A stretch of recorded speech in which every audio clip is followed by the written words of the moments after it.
This is a training series made in collaboration with Saucony. I'm going to be testing, training and racing in their all-new endorphin range for my Noosa marathon build.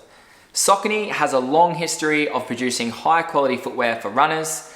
Their shoes are recognized for their comfort, durability and performance, making them a favorite amongst serious runners and athletes. You can find their all-new endorphin range out now on their website. So big shout out to Saucony for jumping on board the Chasing 245 series. What's up guys, welcome back to yet another episode of the Training Diaries, a series where I break down my previous week of training, the good, the bad, the ugly and the fugly, a relaxed breakdown that you could listen to while you're in the car, while you're on your way to work, hell, while you're at work, which I wouldn't recommend because if you lose your job, how are you gonna fund your running shoe addiction?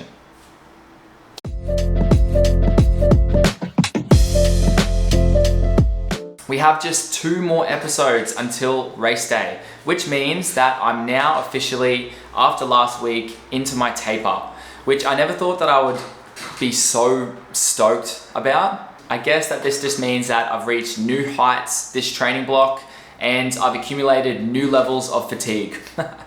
So last week started pretty rough for me. I pulled up pretty sore from that 40K run on the Sunday.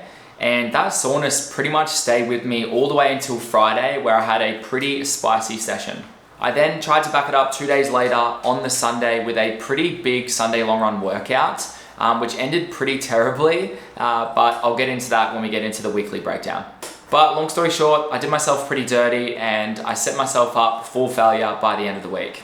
But pretty much the main goal for this week was to make it through in one piece, survive this last high volume, high intensity week before we then go into a really nice 2-week taper. So now I can officially say that I have survived. I mean, I barely survived after yesterday's session, but I survived all in all. My total mileage for the week was 94 kilometers, which is a little bit lower than I was expecting to do this week. Just because I skipped a run on the Saturday and the midweek session, which is usually higher in volume, actually ended up being slightly smaller in volume this week, so that added up to, only getting around 94 Ks for the week. But let's dive into the coros weekly breakdown for the week that was the 6th to the 12th of May. This video series is proudly sponsored by Aid Station. They are supporting me with all of my fueling and hydration needs for the Noosa marathon training block. I've been using Aid Station to stock up on gels, electrolytes, and triple magnesium since the Melbourne Marathon build, and I haven't looked back since. They are offering my viewers 10% off with the code DAVES10, which you can find in the description of this video. Back to you, Dave. So we start off with Monday. So this is the day after my massive 40K run. Now, I've never not pulled up sore from running a marathon, so I was expecting the worst waking up Monday morning. I thought I was gonna be almost bedridden. I've never ran the day after a marathon, and I've never ran 40Ks in training before. So this is unknown territory for me waking up, and I was nervous. I was nervous about this run. I woke up, I actually felt all right. I obviously had the aches and pains in my calves and my quads and my hips, but all in all, I was okay. I was okay enough to run. So I ran a 30-minute recovery run. This was done very, very slow. I didn't worry about pace, and I tried to run the majority of this on grass, or as much as I could of this on grass, which I found really helped to reduce the impact and was just a more enjoyable and more comfortable run. I wrote here in the description, ran on the grass as much of the run as I could. Body honestly doesn't feel too bad, just ran whatever pace felt smart. So I ended up running for 30 minutes. I ran 5.22 Ks and it was 5:43 pace. So probably, actually definitely the slowest run I've done in the block.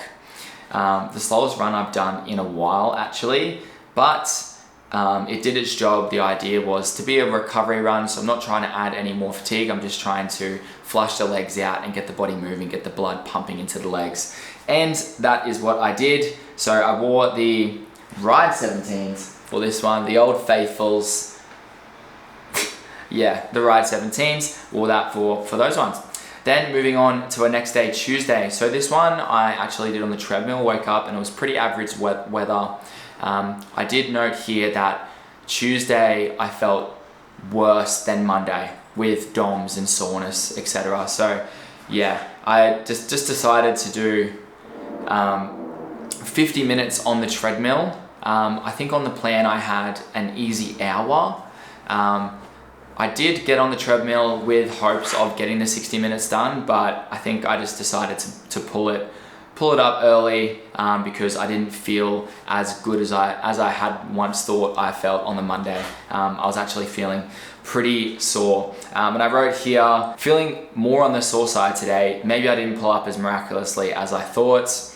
Shit weather, good excuse to watch anime, great excuse even. So one of my favorite things about jumping on the treadmill is I get to catch up on my weekly anime. So got to watch a bit of One Piece, makes the time go a little bit faster. But overall, I ran 50 minutes on the treadmill, so 10 Ks and around 5-minute pace for that one. So nice and chill. Also ran in the right 17s for that one. Then we come to Wednesday. So Wednesday, I actually ran with Tommy. So that meant that I was going to get rolling a little bit faster than I would if I was by myself, which I'm happy for because it kind of gets me moving a bit faster. If I'm feeling sore, sometimes I just get caught up in running a bit slower and I get stuck at around 5:15 pace. I think on my plan, I had an easy 80 to do. So I cut this one back by 10 minutes as well. Just to be more on the cautious side and more on the safer side of this week, and trying to manage my fatigue as best as I can. I said my body loosened up around 30 minutes in. Nice to get one in with Tommy. So Tommy actually ran to my house, or ran to where I met him from his house, which is about 3 Ks. So he did an extra 6 Ks on top of this run. And we ended up going for an hour and 10 minutes, 4:55 pace, and we ran 14.26. Well, I ran 14.26. He ran 20, just over 20K for the run. I wore the Ride 17s for this one as well. And I did note that the body loosened up around 30K. Can you imagine? Around 30 minutes. Those first 30 minutes, I was feeling pretty bang average. I was saying to Tommy, if I keep feeling the way I'm feeling, then I'm just gonna pull it up at 60. But after 30 minutes, came good, started feeling good, and then decided to just go for the full 70 minutes. So Thursday is usually when I would do my midweek high volume session, but I was still feeling sore, and I had organized with Dan from Document Media, which I've also filmed, to meet me at the track on Friday to film a workout. So I swapped my Friday and Thursday sessions around, and I went for another easy 70 minutes. This one I also ran with Tommy, and we ran another easy 70 minutes, around similar pace as the day before. So we got 14 Ks in at 4:53 pace, and yeah, it was about an hour and 8 minutes in total. This time we ran a little bit of a different route. It was nice. He showed me through the Botanical Gardens. There's just an unlimited supply of places to run on the Gold Coast around me. Absolutely blessed, feeling good. By this stage, I was actually starting to feel pretty good. Like my body was well rested. I probably could have got away with doing the workout that day if, like planned. But like I said, I swapped it for the Friday, which we now get to. So Friday was my track workout. This one was fully filmed by Dan from Document Media. I just got the footage back today, so I'm going to be editing it through the week, and it's going to be posted in the next couple of days over the weekend. But the footage, the photos, everything is just so sick. I'm so happy with how it turned out. Yeah, it was a pretty spicy session on the track. I also forgot how much the track kind of beats up the legs. I kind of did myself a little bit dirty pushing this session back one day, made it a bit closer to the Sunday long run. I'll get into that when we get there, but was it the wisest move? Probably not, but it was good for content, and sometimes you just got to do what you got to do. So for the session, we went down to the Nudgy track, and I did a 15-minute warm-up and cool down, or roundabout. Then we got into the work. So I had 5 rounds of 5 minutes at half marathon efforts. So half marathon efforts, I was hitting around 3:40 to 3:43 pace for those ones. In between the 5-minute efforts, I had 1 minute standing recovery, except after the third 5-minute effort, I had a 3-minute standing recovery or 2-minute standing recovery. 2-minute standing recovery after that one. Once I'd finished all 5 rounds of the 5 minutes at a half marathon pace, we then moved into the second part of the session, which was 4 rounds of 1 minute, 4 rounds of 45 seconds, and 4 rounds of 30 seconds. Now, all of those rounds have equal rest. So for the 1 minute sets, I had 1 minute rest after. For the 45 second sets, I had 45 seconds rest after, and then the same thing for the 30 seconds. Now, regarding paces, the 1 minute efforts were done at around 10k pace. The 45 second efforts were done around 5k pace, and then the 30 second efforts were done faster than 5k, so probably closer to 3k pace. So I ended up, for the 1 minute efforts, which is my 10k pace, I ended up hitting around 330 to 331 pace. Then moving on to the 45 second rounds, which were done at 5k pace, I hit around 321, 319, 319, all 319s near the end. And then we come to the 30 second efforts, which were done faster than 5k. So that was 314, 314, 311, and then the last one, 259. That whole workout was filmed for YouTube, so I'll probably do a mini breakdown on that video as well. But yeah, stay tuned for that footage. I think it's going to be epic. He had the drone out, and everything that he does, I know, is just going to be magic. So yeah, got that to look forward to coming up in the next couple of days. That was Friday. So now we come to Saturday. So for the weekend, I actually spent the weekend in Byron. We were there to watch my good friends Jake and Ali and Alana run their first triathlon for the Byron Triathlon. So Saturday morning was spent standing with an umbrella, shivering and walking around, getting content and watching those guys absolutely smash their first try.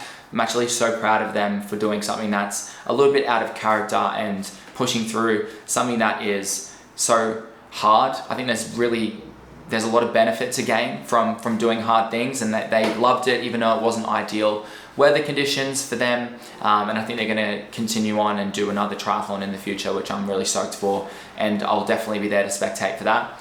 But long story short, I spent a lot of the morning on my feet, shivering, and it was raining all day through the afternoon, and my running shoes were already wet, so I didn't want to go out and just do what I was planning to do, an easy 45 minutes. So I decided to scrap it, rest the legs, and hopefully they would feel alright for Sunday's long run the next morning. Was it ideal to have a day off? Probably not. I mean, but in those circumstances, I didn't really have a choice. I usually like to, even if my legs are sore, I usually like to go out for that recovery run because I find my legs are better for it after. But yeah, under those circumstances, I didn't go for my run. Wasn't ideal when it came to the run the next day, but it is what it is. And that brings me to Sunday's long run. So the Sunday long run, this was my last big Sunday long run for the block, for the Noosa training block. It was a spicy one. I was thinking about this all week. It wasn't my greatest performance in a session. I ended up getting it done, but it was very, very tough.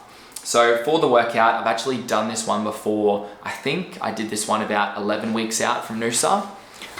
So it was good to do this one again just to compare, but to be honest, I couldn't really compare between the two because last time I did it, I was almost like a mini taper leading in, and I was fresher at the start of a block, and now I've got the accumulated fatigue of the entire block, and I did a workout 2 days before, didn't run the day before, so I just didn't set myself up for success essentially for this one. So the workout was as follows. It was 35 Ks in total. We started off with a 5K easy warm-up. Then we went into 6, 5, 4, 3, 2, 1K, all done at marathon effort. And then we had a 1K easy jog sort of float recovery in between all of those efforts. And then we finished off with a 4K easy run to complete 35 Ks.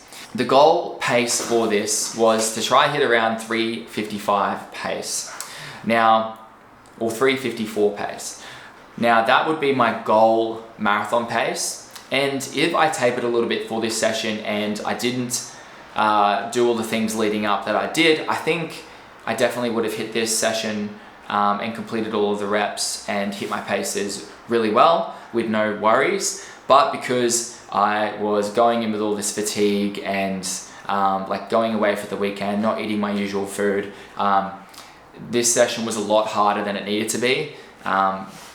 And to be honest, I don't really know how I got through it, but we got there. So I've written here in the description, all efforts were meant to be done at marathon pace. Tough one this morning, legs were gone by halfway, never a good sign. Made it through somehow with a few stops to stretch, feeling the end of this block, can't wait to bloody taper. So for the morning, I treated it as any other race day or long run. I got up, I had my nutrition, so I had my peanut butter and honey rice crackers, and I had my Before You Speak coffee to get the body moving and get me caffeinated. I then decided to have a HVMN Ketone IQ drink when I got out of the car just before I started running. Again, I don't really know if it works. I think it might be a little bit of placebo.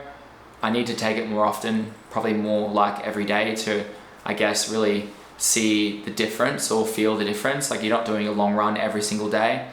So it's kind of hard to get an opinion on it. And I know it's pretty controversial of whether people think it's good or bad. I don't really have an opinion on it. So I just want to kind of or make sure you guys know that. But I started off with Tommy's Run Club down at the surf club. And so we kicked it off at 5 a.m. We then did my 5K warm up and I averaged 4:47 pace, which is pretty much bang on what I was looking to do. Then we come into the first 6K effort done at marathon effort. So I managed to average 3:56 per K over the 6Ks. At this stage, I was feeling pretty good, but I was feeling a bit of fatigue, especially in my hip flexor and my glutes. I usually know that if I'm feeling that early on in the long run, it's going to be a bit rough when we get near the end, and I was right. But I did my first recovery float at 4:49 pace, and then we got into the 5K effort. So the 5K effort, I ran at 3:58 per kilometer average. I was definitely starting to feel the fatigue, and this was a lot harder than it should have been. And I knew from after this 5K effort that I wasn't going to be able to hit my marathon goal race pace splits, and I was going to have to pull the pace back more towards 4-minute pace and 4:05. And it quickly turned from smashing a good workout to getting through the workout was the main focus. Getting through in one piece and still getting some good efforts in. I then ran the next recovery at 4:36. Somehow pulled that together. Don't know how. I think it's because I stopped and had a bit of a stretch, so I was feeling a bit better. Then we get into the 4K interval. This one was done at 3:57. Like I said before, I was planning on dropping it back to closer to 4. I think I had a bit of a stretch, had a drink, and a little bit of a rest. So I managed to pull together a pretty good 4K. Next recovery was at 4:59. So yeah, you can see from here on that things get pretty rough and the paces do show from this. So 4:59 for that easy K. Then we come into the 3-kilometer effort. So this one was done at 4:05 average pace. I was really struggling. I felt so much fatigue. I was almost cramping in my hip flexors and my glutes and my hips, and my legs just literally felt like bricks. I wore the Saucony Endorphin Elites for this one just because I knew I was going to need that extra bit of magic to get through, and I'm so glad I wore them, but I would have been absolutely cooked without them. Even wearing them, I still was not doing very well. Or 4:05 average for this one, so yeah, things were looking pretty grim. We then got to the next easy K, which I did at 4:45. I think at the end of my 3K effort, I definitely stopped, stretched, and had a drink and just tried to recover for a little bit, just paused the watch. on that one. I think my elapsed time for this workout would be probably like another 5 minutes added on at least, which I wasn't worried about. I don't really care about that sort of thing. Next one, we got into my 2 kilometer efforts. This one was done at 4:04 average, so about the same. It was about as fast as I could really muster up at this stage. Then we came into my last recovery, which was done at 4:59. Still hurting, just trying to get my shit together for this one. Then we come into my final 1 kilometer splits, which I managed to pull out at 3:56. So the only reason I pulled out at 3:56 is because I knew it was my last K, and I knew I didn't have to do more than 1K in this interval. The way most of these efforts were going is I would feel somewhat okay for the first kilometer, and then it would go downhill from there. So I didn't actually get the opportunity to go downhill on that last one because it was just a 1 kilometer effort. So yeah, 3:56 to finish that one off. And then I had my 4 kilometer cool down, which I did at 5-minute average. I will say that I did pause the watch and stop, and I stretched, and like had a drink at a bubbler. Yeah, I did the whole works pretty much in that cool down. So the cool down, it says that I did 4Ks in 20 minutes, but it was probably it probably would have gone over a couple minutes just from stopping and starting a couple of times as I worked through. But overall, for the workout, guys, it was 35 kilometers in duration, or 35 kilometers in distance, 2 hours, 31 minutes and 32 seconds activity time. I want to try and find my elapsed time. Oh yeah, so activity time was 2 hours and 31 minutes, 32 seconds, and my activity time was 2 hours, 41 minutes, 26. So 10 minutes elapsed time overall of me stopping and stretching and all the rest. One thing I will say about the long run is with my fueling and hydration, I still fueled and I still hydrated exactly the same way that I did on the 40K run. So I know that it wasn't to do with fueling, and I know it was to do with just fatigue in the legs. That's why it made it so much harder. Like I was making sure that I hit a gel every half an hour. This time I actually had more liquid carbs with more electrolytes, and I still managed to feel a little bit crampy for the last 2Ks of the cool down. So just goes to show that yeah, you can nail your fueling and you can nail your hydration, but at the end of the day, you have to nail your recovery and be smart about where you position workouts closer to bigger long run workout efforts. Because yeah, you can really do yourself dirty in that sense, like I did. So all of you guys watching now, hopefully you can learn that lesson from watching this, and don't learn that lesson the hard way like I just did this week. We finished off what was a pretty shocking final week of the block, but I managed to come out uninjured. And I will say that today I went for a 30-minute recovery run, and the body's actually feeling pretty good. I said that last week and felt worse tomorrow, so we'll see how I feel tomorrow, but we'll chat about that in next week's training diaries. But yeah, that is going to conclude the Coros weekly breakdown segment of the training diaries series. So what we're going to do now, guys, we're going to go into the Q&A, where I answer a few questions that you guys have sent in either on Instagram or commented down on the video below. Remember, you can still do that. We've only got 2 more training diaries episodes to go, so if you have a question, make sure you get that in. I like to answer these as off the cuff as I can. I try not to even really read them. I just select a few that I think would be great and insightful for you guys to listen. So yeah, let's just get into that right now, guys. All right, so let's get into the questions. So first one, we've got, what advice would you give a first timer or anyone of that fact when talking about pacing yourself on race day? Is it worth finding the pacer for your target time and drafting in behind them, or find the next pacer along and do the same?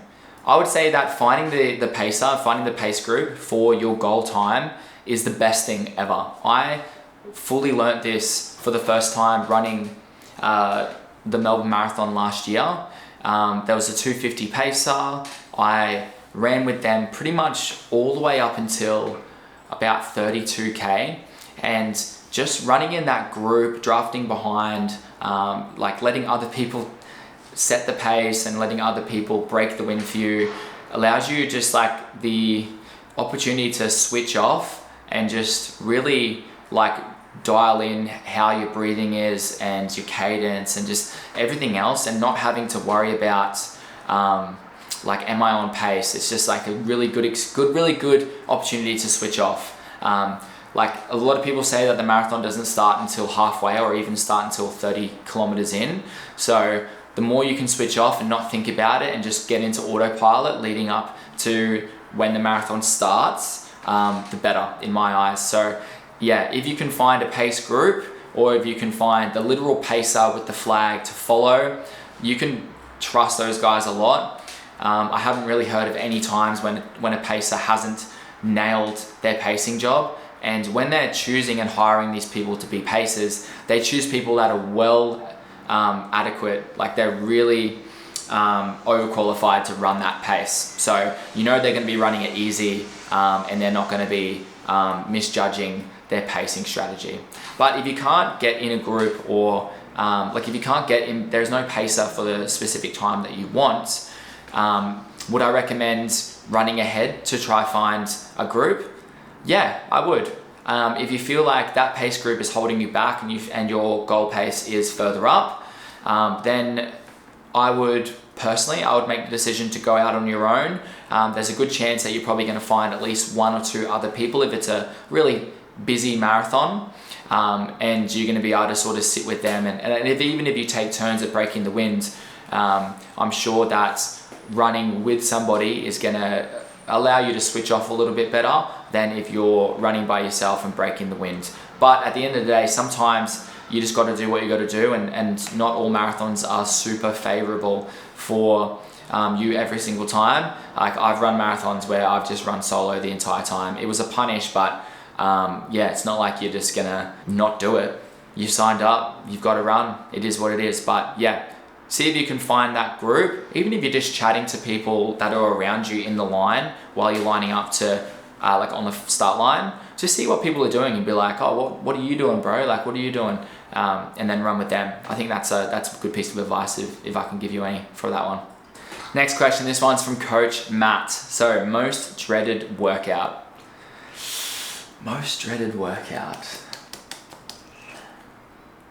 Oh, the first one that popped into my head is 20 by 400 meters of 40 seconds recovery. This workout can be disgusting. So the thing is, with 20 by 400 meters, you have to really pace yourself. A lot of the time when people do this workout for the first time, they go out too hot at the start, and then the back end of the workout is absolutely horrible if you're trying to keep paces. Or everyone that I programmed this workout to, actually I haven't really even programmed the 20 by 400s because 20 is a lot. I think I usually do about 10 to 14 times 400. And instead of doing 40 seconds recovery, it would be more 45 or closer to the minute, depending on their fitness levels and like capability. But if you're doing these at around like 3K pace or even 5K pace, with those 40-second recoveries, it creeps up on you. Like you don't have much time to recover. It feels like it goes so quick, and that's probably where I've had the darkest thoughts while doing a session is on a session like that, if I had to pick one just off the top of my head. And last question, this one is from Cameron. So tips for creating a running plan. Tips for creating a running plan.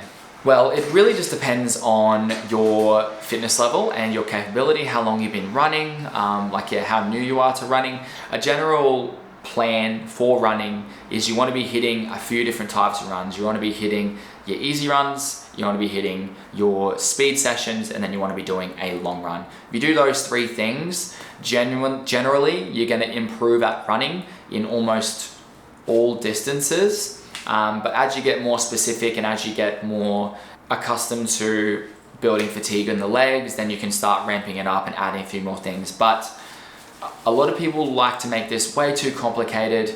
I think if you're just starting out, make it super easy. Start with 2 easy days a week. Well, yeah, it depends how many times that you're willing to do a week. So let's just say that you're wanting to run 3 times a week.